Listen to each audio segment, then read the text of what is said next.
Hello, everyone, and welcome back to PodBites, where we break down complex medical topics into bite sized pieces, perfect for your commute, coffee break, or whenever curiosity calls. I'm your host, Jana Atef, and today we're talking about something that sounds dramatic and scary, but we're going to make it super digestible bone marrow failure syndromes.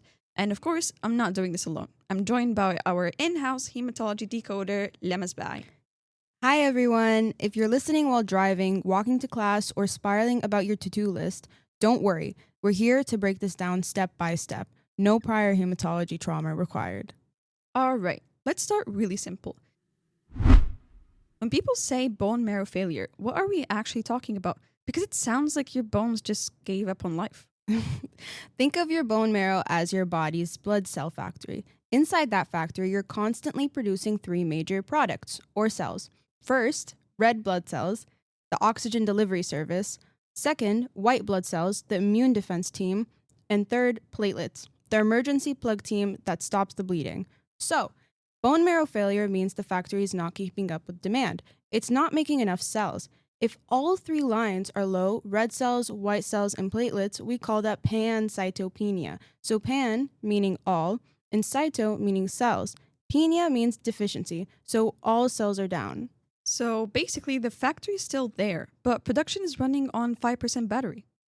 Exactly. And marrow failure can be acquired, so the factory was built fine, but something came up later and messed it up. A toxin, drug, radiation, immune attacks, infection, etc. Or inherited. The factory was built with design flaws from day one because of a genetic mutation. Today, we're going to meet both types, the acquired one with aplastic anemia and the inherited ones like Fanconi anemia. We'll also talk about how to approach pancytopenia in general. Let's start with the acquired one, aplastic anemia, the poster child. What exactly is it? Okay, so anemia here is a bit misleading because it's not just about red cells. Aplastic anemia is a clinical syndrome where the bone marrow becomes hypocellular, meaning it has very few hematopoietic or blood-forming cells. And as a result, the marrow fails to produce enough of all blood cell lines. So you see, 1, low red cells, so basically anemia, and that presents with fatigue, shortness of breath, and pallor. 2, you see low white cells, the majority being neutrophils, and this is called neutropenia, and this presents with recurrent infections and fevers. And lastly, you see low platelets, so thrombocytopenia, which presents with easy bruising, petechiae, and bleeding. Now, if you take a bone marrow biopsy and look at it under a microscope, what you should see in a healthy person is a busy city of cells. In aplastic anemia, you see almost nothing. Lots of fat, very few hematopoietic cells. It literally looks empty, and that's why we call it hypocellular marrow. So the factory building is still standing, but the workers are gone, the machines are gone, and it's just empty space in storage boxes. Exactly. That's the visual you want in your mind when you think of aplastic anemia. So not every case of aplastic anemia is equally severe, right? How do we know if it's mild, severe, or we need to panic? Right. There's a formal way to classify severity. We look at the peripheral blood smear. We look at neutrophil count, which tells us about the infection risk. We look at platelet count, which tells us about bleeding risk. We look at reticulocyte count, how many young red blood cells are being produced. And lastly, bone marrow cellularity. So, in severe aplastic anemia, the bone marrow cellularity is less than 25%. And on top of that, you have at least 2 of the following. 1, neutrophils are less than 500 microliters. 2, platelets are less than 20,000 microliters. And lastly, 3, very low reticulocyte count, meaning the marrow is barely making any new red cells. In very severe aplastic anemia, it's the same criteria as severe, but the neutrophils drop even further below 200 microliters. And at that level, any random bacteria can cause a life-threatening infection because the patient basically has no frontline defenders. Milder forms have cytopenias that are less drastic. They might be picked up on routine blood tests or present more slowly. So if the neutrophils are that low, even a minor infection becomes serious. And if the platelets are that low, even a small bump can cause serious bruising or bleeding. Those numbers aren't just random. They map out how fragile the patient is in real life. But how common is aplastic anemia? Is this something we'll see often or more of a once-in-a-blue-moon situation? It's relatively rare, about 2 cases per million people per year.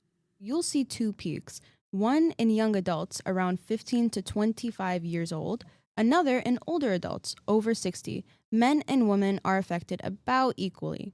Okay, so causality time. What are the main culprits that can shut down the whole bone marrow factory? There are a few big categories that are worth remembering. First, remember drugs and chemicals. Some agents directly damage rapidly dividing cells, and your bone marrow is full of those. For example, chemotherapy drugs. They're literally designed to kill rapidly dividing cells, including marrow cells. Secondly, benzene and other industrial solvents. They can damage DNA and stem cells. People with long-term exposure, like certain factory workers, are at risk.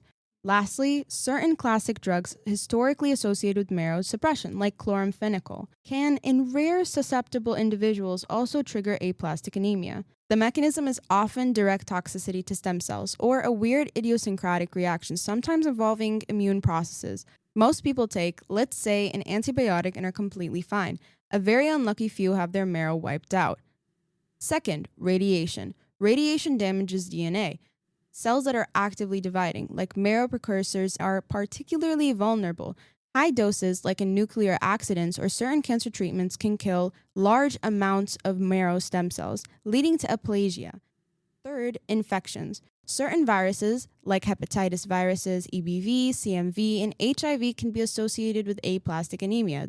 They can, 1, directly infect and damage marrow cells, or 2, trigger an immune response, and that immune response mistakenly targets the hematopoietic stem cells as well. Hepatitis-associated aplastic anemia is a known entity. Patient gets hepatitis, then later shows up with pancytopenia and a hypocellular marrow. And fourth is immune-mediated attack. In many acquired cases, the current thinking is that aplastic anemia is actually an autoimmune disease of the bone marrow. Cytotoxic T cells become overactive and release cytokines like interferon gamma and TNF alpha. These cytokines can suppress stem cell proliferation and induce apoptosis of hematopoietic stem cells. So the marrow isn't just tired, it's being actively bullied by the immune system. That's why immunosuppressive agents like ATG plus cyclosporin actually works. It calms down the T cells so the stem cells can recover. Fifth is an underlying inherited fragility. So, in some patients, especially younger ones, the stem cells are genetically fragile to begin with. For example, due to short telomeres or subtle DNA repair defects. They might handle normal life okay for a while, but then a stressor like infection, pregnancy, or a medication tips them into a full-blown marrow failure. So, different pathways, same destination. Damage or suppressed stem cells causes low progenitors, which leads to pancytopenia. Different villains, same strategy. So, if we zoom inside the bone, what does the marrow actually look like in aplastic anemia? In a healthy young adult, the bone marrow is full of hematopoietic stem cells. Lots of big, busy nuclei, megakaryocytes, precursors with some fat in between. In aplastic anemia, the key findings are 1. Markedly hypocellular marrow, often less than 25% cellularity. 2. The normal hematopoietic stem cells are largely gone. And 3. The space is replaced by fat in a sparse population of residual cells. The microenvironment, the stromal cells that support hematopoiesis, may also be abnormal or unable to respond to growth factors. So even though the body is sending SOS signals like 1. More EPO to make RBCs, or 2. More GCSF to make neutrophils, and lastly 3. More thrombopoietin to make platelets. The stem cells aren't there or can't proliferate properly, so those signals don't actually help much. So, from the body's perspective, it's screaming, produce more cells! And the marrow responds with silence. Exactly. Important differentiation here. If you see pancytopenia on the CBC, can you just say, aha, aplastic anemia? Nope. That's how you fail an exam question. Pancytopenia is a finding, not a diagnosis, silly. You can roughly categorize the causes into 3 big patterns. 1. Hypocellular marrow. Not enough cells are being produced. And this includes aplastic anemia and inherited bone marrow failure syndromes. 2. Cellular but ineffective marrow. So the marrow is full or even hypercellular, but production is ineffective or cells are destroyed. And this includes myelodysplastic syndromes, or MDS, autoimmune destruction, and hypersplenism, where blood cells are sequestered and destroyed in the spleen. 3. Infiltrative bone marrow, when the bone marrow is packed with something else, replacing normal cells like in leukemia, lymphoma, metastatic solid tumors, or storage diseases. Aplastic anemia belongs in the hypocellular empty marrow category. That's why bone marrow biopsy is absolutely crucial to classify what kind of pancytopenia you're dealing with. Alright, let's ground this in a case. Imagine a 22-year-old male who comes in complaining of fatigue, shortness of breath when climbing stairs, and easy bruising. He also mentions a few nosebleeds that took a while to stop. No big infections yet, but he catches a cold a lot. On exam, he's pale, he has petechiae on his legs, but no hepatosplenomegaly, no big lymph nodes, and no congenital anomalies. CBC shows low hemoglobin, low white cell counts, and low platelets.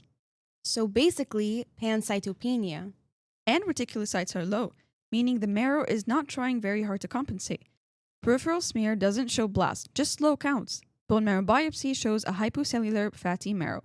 So we've got empty marrow, pancytopenia, low reticulocyte count, no organomegaly, no blast, no obvious congenital anomalies.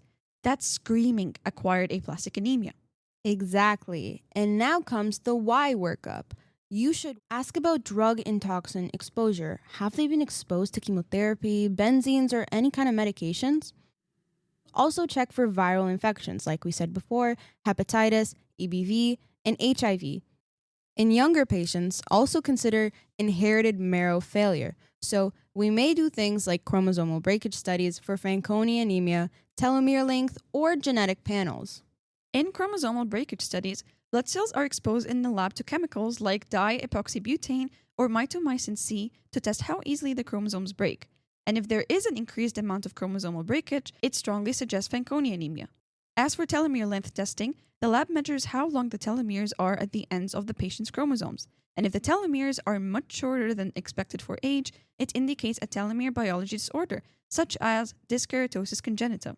And finally, for genetic panel testing, a blood sample is sent for multi-gene panel that looks for mutations known to cause inherited marrow failure. If a disease-causing mutation is found, it confirms the diagnosis and guides management. So the structure is you find pancytopenia and then you confirm with the marrow and see if it's hypocellular. And if it's hypocellular, now figure out if it's acquired or inherited. And if it's acquired, what the trigger might actually be. Let's formalize the approach so people can use it as an exam algorithm. How do we work up suspected bone marrow failure? All right, let's go step by step and explain why we do each thing and not just what to do. So, first, history and physical exam. You ask about symptoms of each cytopenia. So, for anemia, ask about fatigue, dizziness, pallor, dyspnea with exertion. And 2, for neutropenia, ask about recurrent infections, fevers, oral ulcers. Finally, thrombocytopenia, ask about easy bruising, petechiae, epistaxis, gum bleeding, and menorrhagia. Then, you dig into risk factors. For medication history, especially chemo, certain antibiotics, classic one is chloramphenicol, and also anticonvulsants and antithyroids. Second, ask about toxin exposure, like benzenes and radiation. Third, ask about recent viral illnesses, like hepatitis, EBV, and HIV risk. Some viruses can either infect marrow or trigger immune-mediated aplasia. Finally, family history and development. If you see short stature, congenital anomalies, consanguinity, suspect inherited syndromes. Okay, on physical examination, it's important to pay attention to pallor, petechiae, bruises. Secondly, short stature, odd skeletal features like abnormal thumbs, skin lesions like café au lait spots. Think inherited bone marrow failure. And lastly, hepatosplenomegaly or lymphadenopathy. And these are unusual for pure aplastic anemia, but if they present, think infiltration like leukemia, lymphoma, storage diseases, or hypersplenism. And why the history and exam first? Because they point you to whether it's a problem in production versus destruction versus the replacement of bone marrow cells. And that decides the test you order next. Okay, what's the next step in the lab workup? Then we have CBC, reticulocyte count, and peripheral smear. For CBC, if there's pancytopenia, confirm it. Look at the blood cell lines and severity. Secondly, reticulocyte count. This is a key early discriminator. Low reticulocytes mean that the bone marrow is not functioning properly, as seen in aplastic anemia and inherited bone marrow failure. High reticulocyte count means the bone marrow is trying, but there's peripheral destruction or loss, such as hemolysis, bleeding, splenic sequestration. Then, in the peripheral smear, look for blasts, and that suggests leukemia, or dysplastic forms such as an MDS, or schistocytes, which can suggest microangiopathy, or abnormal platelets like in Wiskott-Aldrich, and lastly, giant granules like in Shidiak-Higashi. And then we do bone marrow aspiration and biopsy. This is the pivotal test. It's the branching point. Do both aspiration and core biopsy when possible. If you see hypocellular fatty marrow, that's classic for aplastic anemia or inherited marrow failure. Biopsy may show empty spicules, increased adipose, and few hematopoietic elements. If you see hypercellular marrow with dysplasia or blasts, think MDS or acute leukemia. And lastly, if you see extensive infiltration with tumor cells, think metastatic disease, lymphoma, or storage disorders. Got it. So, hypocellular or fatty marrow is aplastic anemia or inherited marrow failure. If it's hypercellular or infiltrated marrow, it's leukemia, lymphoma, metastasis, or MDS. Also, keep in mind that if you get dry tap on aspiration, it can mean an empty marrow, which is aplastic, or a marrow packed with cells that you can't aspirate, so like packed leukemia or fibrosis. That's why the core biopsy matters. Okay, what's next? Now we move into the fourth step, the targeted tests. And honestly, this is the part where we stop guessing and start confirming what type of bone marrow failure we're actually dealing with. So, after the bone marrow biopsy tells us that the marrow is low cellularity and basically not producing what it should be, we run very specific tests depending on what we're suspicious of. The first thing we usually check for is viral serology. We're looking for viruses that are known troublemakers for the bone marrow, things like hepatitis virus, EBV, CMV, HIV, and even HHV6 in some cases. Some viruses directly injure the marrow, others trigger an immune response that ends up suppressing hematopoiesis. Next, if the story hints at something autoimmune, maybe the patient has joint pains, rashes, a history of autoimmune diseases, or labs that point that way. We can also do some autoimmune workup. It's not routine for everyone, but we can look into lupus or other autoimmune processes that can cause pancytopenia as part of a broader syndrome. This is where we send a blood sample for multi-gene analysis that checks for mutations known to cause inherited syndromes.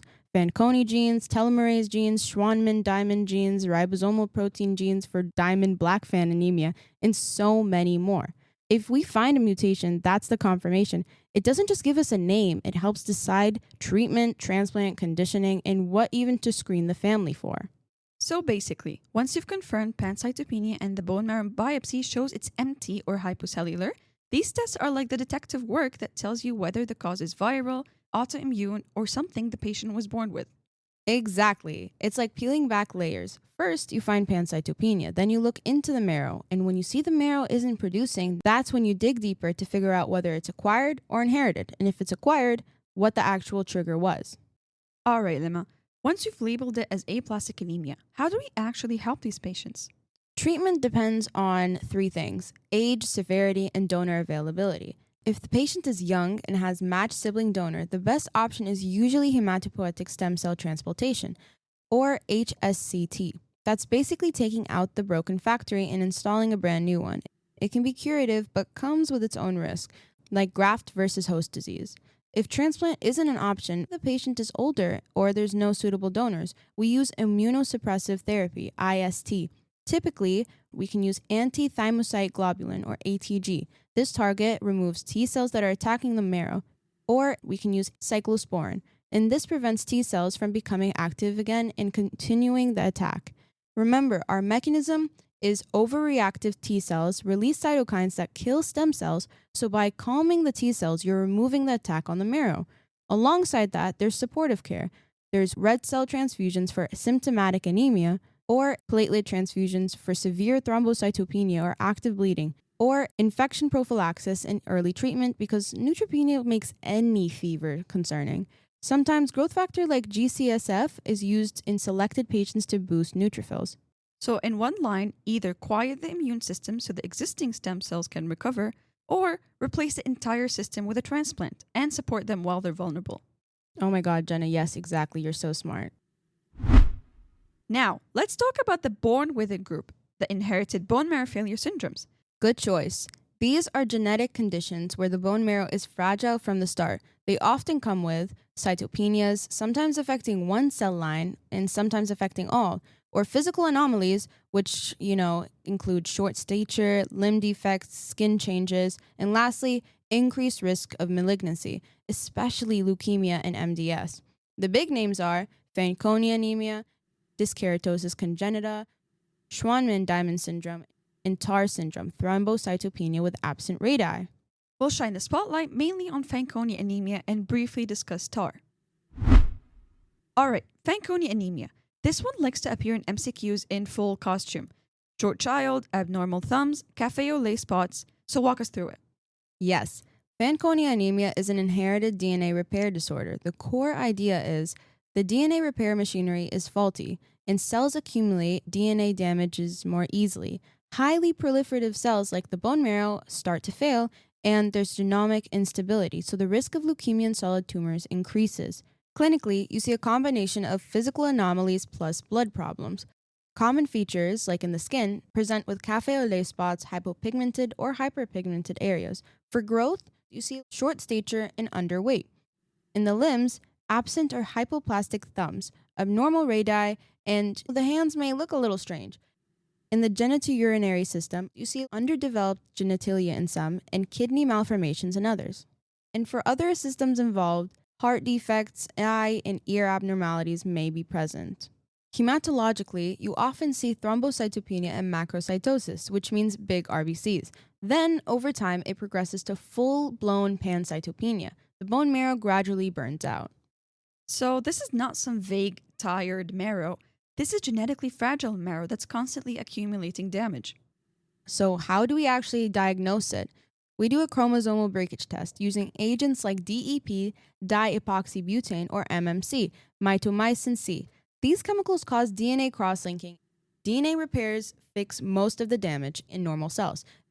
In Fanconi cells, they break like crazy, and when you look at their chromosomes, you see lots of breaks and rearrangements.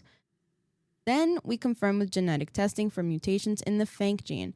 Most cases are autosomal recessive with a few rare X-linked forms. So for your exams, the key tagline is Fanconi anemia causes DNA repair defect, so chromosomal breakage test positive, which causes congenital anomalies, and finally, it causes bone marrow failure. That's the high-yield package.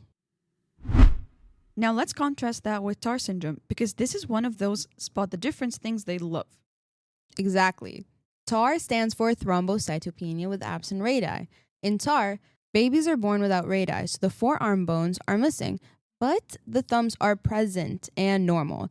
That's the key difference. They also have severe thrombocytopenia in infancy, so they can present with bleeding early on in life. The cool part is that platelet counts often improve as they get older. The exam trick is, in Fanconi, thumbs are normal or absent. Radii may also be affected. But in TAR, thumbs are normal and radii are absent. So if you see absent radii but thumbs are normal, your brain should autocomplete to TAR syndrome. Exactly. Now let's do Fanconi case so listeners can lock this in. So, an 8-year-old girl comes in with fatigue and easy bruising. She is noticeably shorter than her peers. On exam, she has cafe au lait spots and her thumbs look small and malformed. The CBC shows pancytopenia and HbF, which is fetal hemoglobin. It's elevated. So, she is short, has cafe au lait spots, has abnormal thumbs, there's pancytopenia, and high HbF. That is a classic Fanconi anemia. And the next steps in real life would be bone marrow evaluation in chromosomal breakage testing. Okay, let's zoom way back out and pretend you're faced with pancytopenia in an exam question. What's your mental checklist? Okay. Here's the thought process. First, ask, is this bone marrow not making cells, or are there cells being destroyed or sequestered somewhere else? Your clues: reticulocyte count. So low reticulocyte count means production problem like aplastic anemia and inherited bone marrow failure. High reticulocyte count means the marrow is trying, so maybe peripheral destruction like hemolysis or splenic sequestration. Now, bone marrow biopsy, it could be 4 things. Hypocellular means aplastic anemia or inherited bone marrow failure.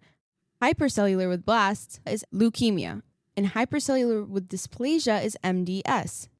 Infiltrated means metastatic or storage disease. Then think, do they have a congenital anomaly? So, weird thumbs, short stature, cafe au lait spots. Think inherited. But completely normal physically, adult onset, toxin viral history. Think acquired aplastic anemia. Okay, let's recap for anyone whose attention span took a little coffee break and is now just returning. So the big picture is bone marrow failure syndromes are conditions where the blood cell factory in the bones underperforms. You end up with cytopenias. Often all three lines are low, so pancytopenia. First, aplastic anemia is a classic acquired case. The marrow is hypocellular and full of fat. The patient develops pancytopenia, so they have anemia, neutropenia, and thrombocytopenia. The causes include drugs, toxins, radiations, viruses, and immune T cell mediated destruction. The diagnosis is low counts, low reticulocytes, and empty marrow. The treatment, you do immunosuppressive therapy, so ATG plus cyclosporin, or stem cell transplant plus supportive care. Now, the inherited bone marrow failure syndromes are born with it problems. First one is Fanconi anemia, which has DNA repair defect, chromosomal breakage on DEB and MMC testing, congenital anomalies, so like abnormal thumbs, cafe au lait spots, and short stature, bone marrow failure, and leukemia risk. Second one is TAR syndrome, the thrombocytopenia with absent radii, but the thumbs are normal. Platelets are very low in infancy, but they may improve. So approach-wise, first, you start with both the history and physical. So you look for drugs, toxins, infections, family history, and congenital anomalies. Then you check the CBC, the reticulocyte counts, and the blood smear to confirm pancytopenia and see if the marrow is trying. Then you do a bone marrow biopsy to see if it's empty, hypercellular, or infiltrated. And lastly, finally, you use genetic and viral tests to refine the cause. Once you picture the bone marrow as a factory, sometimes it's empty, sometimes it's blocked, and sometimes it's just built incorrectly from the start. The bone marrow failure stops being this vague and scary concept and becomes a story you can actually follow. And once you can tell which story your patient fits, acquired versus inherited, hypocellular versus infiltrated, you're already thinking like a hematologist. Minus the coffee addiction, or with it, your choice. And that brings us to the end of today's episode of PodBites. Thank you for walking through bone marrow failure syndromes with us, emotionally and academically. If your own bone marrow is currently producing more exam anxiety than blood cells, just remember, stepwise thinking is way better than random memorization. Make sure to follow PodBites for more short, high-yield episodes where we turn intimidating topics into something you can actually enjoy listening to, inshallah. Until next time, stay curious, take care of yourselves, and may your reticulocyte count always be appropriate. Bye, everyone! Bye! Congenital anomalies and consanguinity. How do you say this? Consanguinity. No. Consanguinity. Consanguinity. No! That's horrible. Consanguinity.